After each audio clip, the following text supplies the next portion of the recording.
Did you know that Rio Grande has a great calculator for ring blank size on their site? It's amazing and super simple to use. First, you choose which size you're after. I'm going to go for size 5.5. Then you need to put in the thickness of your metal in millimeters or gauges.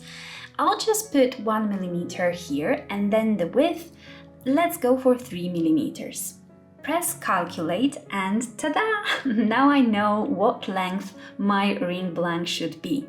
Below you can see the formula of how it is calculated and more resources for making rings, like this printable sizing guide chart.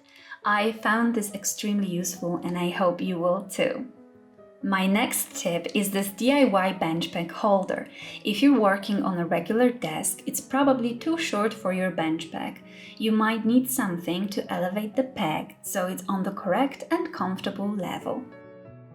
This is the type of the bench peg I'm using, and this is a small, simple bench vise.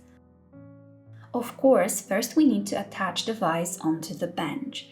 Then I place the wooden block underneath the peg, and there's a reason for it. This wooden block will balance the peg when it's placed in the vise, so it doesn't move after it's fixed.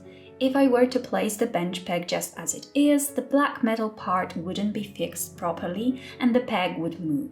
My dad cut out this part with the hand saw, so the block could fit around the black metal handle. It helps to support the peg and keep it flat. And that's my DIY elevated bench peg.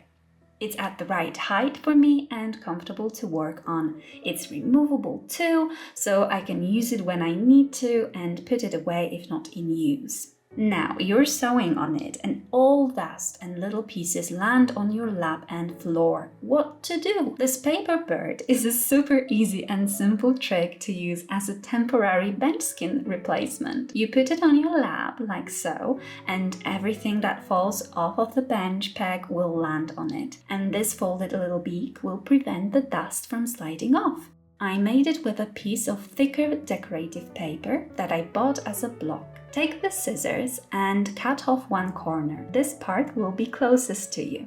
Then fold the opposite corner.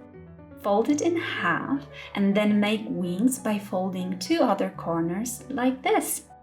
I fold it in two spots so the bird wouldn't slide off of my lap. And here you can see how the bird works.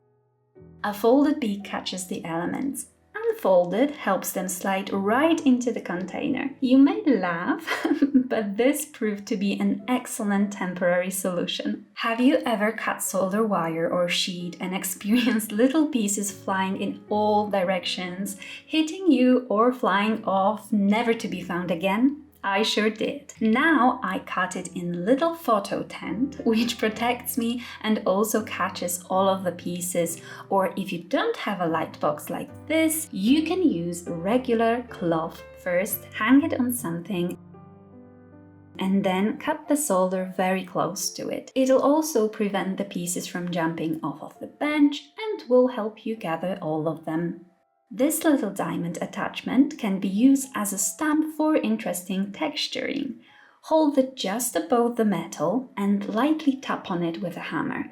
It will leave a very soft and pleasant pattern of many tiny dots.